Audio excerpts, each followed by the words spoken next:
Assalamualaikum warahmatullahi wabarakatuh. Alhamdulillah alladzi hadana lihada wa ma kunna linahtadiya laula an hadanallah. Wassalatu wassalamu ala asyrafil mursalin sayyidina Muhammadin wa ala alihi wa sahbihi ajma'in. Rabbi shrah li sadri wa yassir li amri wahlul 'uqdatam min lisani yafqahu qawli. La haula wala quwwata illa billahil aliyyil azim. Amma ba'du, pemirsa rahimakumullah. Alhamdulillah kita oleh Allah masih diberi kesehatan.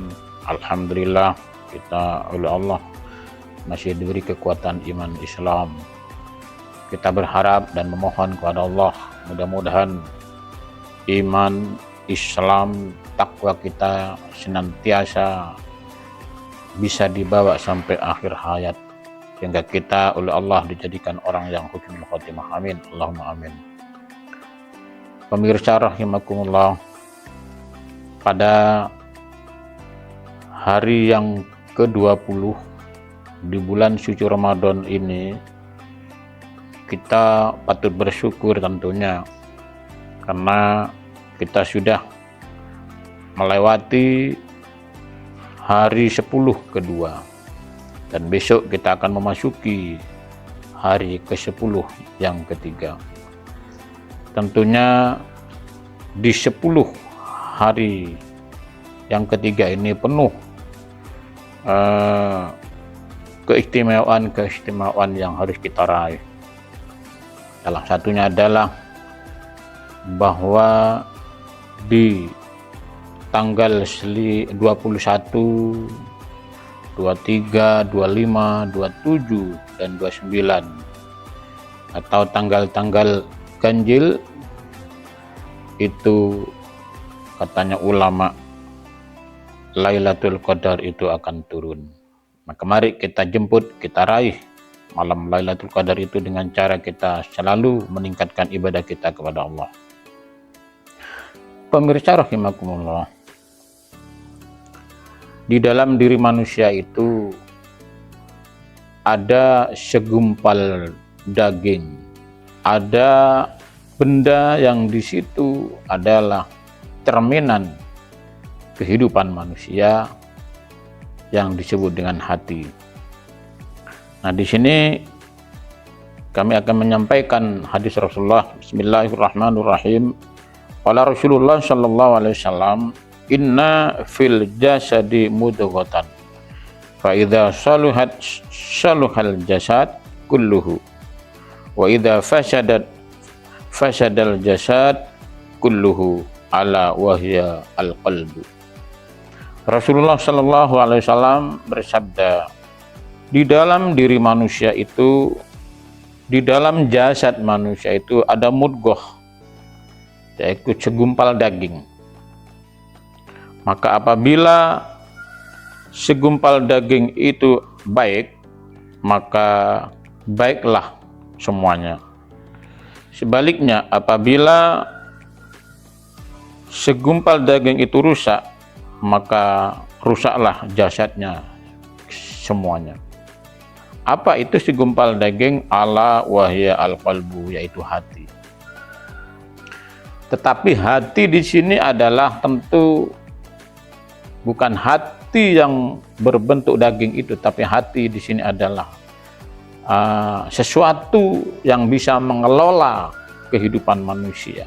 Hati di sini adalah ibaratnya adalah memori yang tertanam di dalam diri manusia. Oleh karena itu, pemirsa, mari kita harus menjaga bagaimana supaya hati kita itu bersih. Hati kita itu adalah memancarkan pancaran yang menjadikan kehidupan kita itu bersinar. Maka hati kita harus bersih. Maka kalau hati kita bersih, maka kehidupan kita akan menjadi lebih baik. Sebaliknya, kalau hati kita rusak, kotor, maka kotorlah perilaku manusia itu.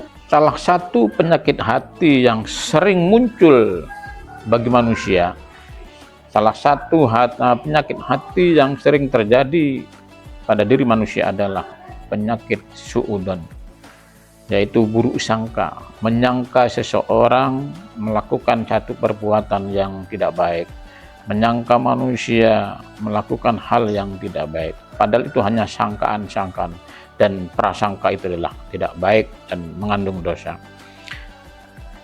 Allah berfirman di dalam Al-Qur'anul Karim, Bismillahirrahmanirrahim, Ya ayyuhalladzina amanu ijtanibu katsiran minal dhanni inna ba'dad dhanni ismun. Wahai orang-orang yang beriman, jauhilah kebanyakan kamu berprasangka, karena sesungguhnya sebagian prasangka itu terdapat dosa.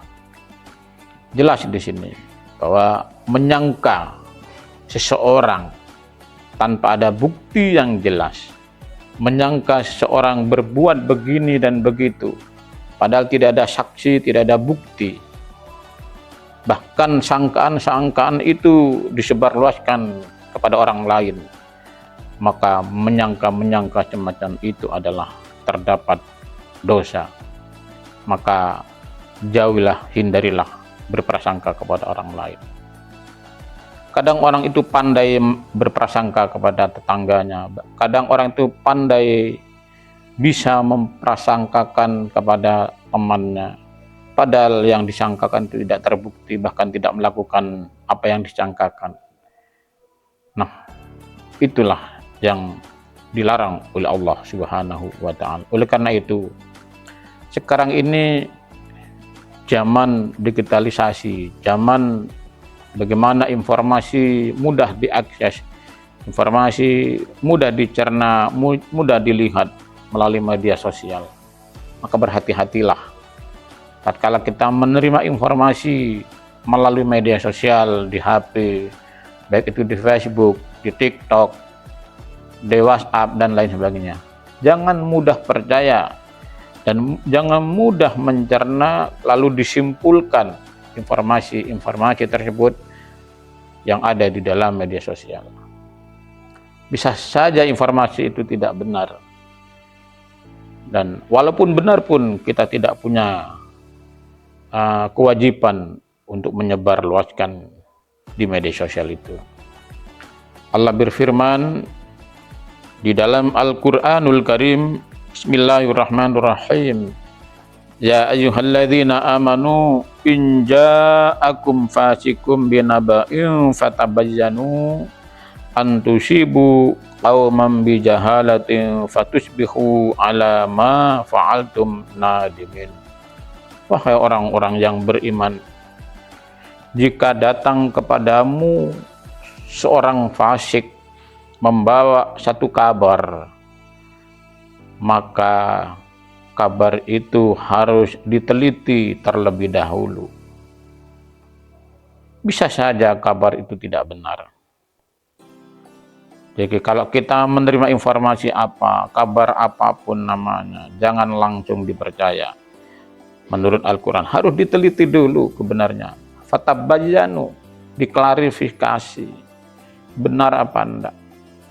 Kalau kita langsung menerima kabar itu lalu dicerna, lalu disebarluaskan, maka akan terjadi satu kebahayaan atau terjadi satu hal yang tidak kita inginkan.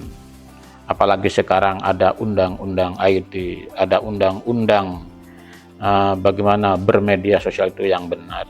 Jika kita salah di dalam memviralkan satu informasi, bisa saja kita dikena undang-undang itu yang akhirnya kita berurusan dengan penegak hukum. Pemirsa rahimakumullah, marilah kita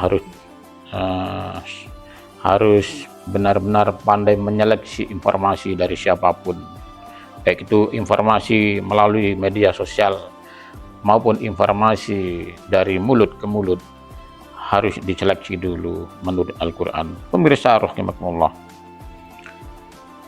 oleh karena itu, di akhir zaman ini perlu kita harus memahami satu hal, di mana Di sini dijelaskan qala alaihi salatu wassalam alamatus saqawah arba'atun. Bersabda Nabi alaihi salatu wassalam, tanda orang celaka, tanda ketidakberuntungan itu ada 4. Yang pertama nisyanud dzunubil maudiyah, yaitu orang yang sering melakukan dosa, orang yang selalu melakukan kesalahan tetapi dia lupa dosa-dosa yang pernah dia lakukan. Seakan-akan dia tidak pernah melakukan satu kesalahan. Lupa bahwa dirinya sering melakukan satu kesalahan, satu dosa di masa-masa lalu. Tidak pernah mengingat dan tidak pernah merasa melakukan dosa.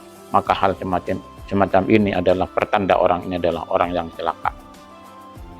Yang kedua, wa dzikrul hasanatil maudiyati wala yadri aqbilat amrudat.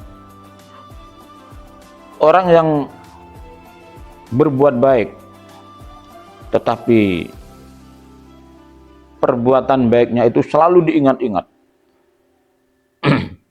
bahkan diungkit-ungkit. Nah, ini tidak bagus ini. Orang berbuat baik itu tidak perlu diungkit-ungkit, tidak perlu disebarluaskan kepada orang lain. Padahal kita tidak tahu apakah amal kita itu diterima atau ditolak oleh Allah Subhanahu wa Ta'ala. Ada istilah, ada satu hal yang perlu kita pahami. Bersedekah itu yang baik. Tangan kanan memberi, seakan-akan tangan kiri itu tidak tahu. Itu artinya apa? Ketika kita melakukan satu kebaikan, tidak perlu disebarluaskan. Biarlah tahu sendiri. Yang penting kita tidak ada keinginan untuk menyebarluaskan amal-amal kebaikan kita. Nah ini, kalau ada orang selalu mengingat-ingat amal-amal kebaikannya yang masa lalu, baik, orang semacam ini menurut keterangannya adalah celaka. Lalu yang ketiga, wa nadru ila ma fawqahu fid dunya. Orang yang selalu memandang ke atas dalam hal dunia. Nah, orang yang semacam ini biasanya tidak mau bersyukur atas pemberian Allah. Makanya jangan selalu memandang ke atas dalam hal dunia. Ada tetangga punya rezeki, udah bergejolak hatinya, bahkan timbul rasa iri karena selalu memandang ke atas.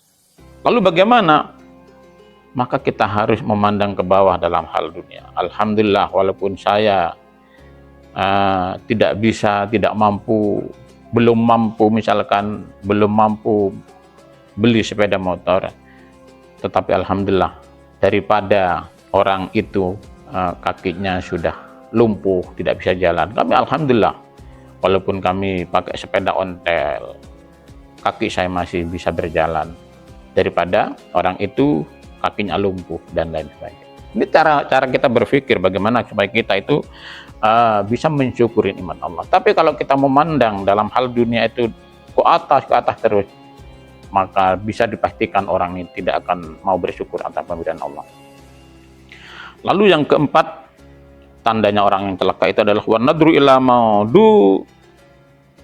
nadru ila man dunahu fid dini. Melihat kepada orang yang selalu ada di bawahnya dalam hal agama, bahaya. Ada orang, misalkan jenengan, ada orang tidak sholat, lalu kamu melihatnya, oh itu orang tidak sholat, saya tidak sholat lah, tidak boleh semacam itu. Dalam hal agama kita harus melihat yang ke atas. Misalkan ada orang dalam hal ibadahnya rajin, jangan boleh iri, orang itu ibadahnya rajin, sholat jamaahnya rajin, baca Al-Qur'annya rajin, saya harus seperti itu. Melihat ke atas, jangan melihat ke atas, jangan melihat ke bawah. Kalau masalah agama, kalau kita masalah agama melihat ke bawah, ada orang tidak puasa, ikut-ikut, oh orang itu tidak puasa, saya tidak puasa ah. Oh orang itu tidak sholat misalkan, saya ikut-ikut ah, tidak boleh. Maka kalau punya pemikiran semacam itu adalah tandanya orang celaka. Maka dalam hal agama harus melihat yang lebih atas. Orang itu rajin belajar, orang itu rajin bersedekah, saya harus meniru dan lain sebagainya. Nah, itulah pemirsa rahimakumullah. Jadi apa yang saya sampaikan ini kesimpulannya, mari kita tata hati kita. Hati kita jangan sampai dikotori oleh perbuatan-perbuatan dosa. Seperti berburuk sangka atau suudon, hindari. Bahwa berburuk sangka itu dilarang oleh Allah. Dan lain sebagainya. Jika kita menerima informasi baik melalui media sosial atau dari mulut ke mulut, jangan langsung percaya, teliti dulu. Fatabayyanu, klarifikasi dulu. Tabayyun, diteliti dulu kebenarannya. Apakah benar apa tidak. Nah, inilah cara kita mengelola hati agar kita tidak terjerumus kepada hal-hal yang tidak kita inginkan. Demikian yang bisa saya sampaikan, mudah-mudahan bermanfaat. Akhiran wallahul muwaffiq ila aqwamit thoriq. Wassalamualaikum warahmatullahi wabarakatuh.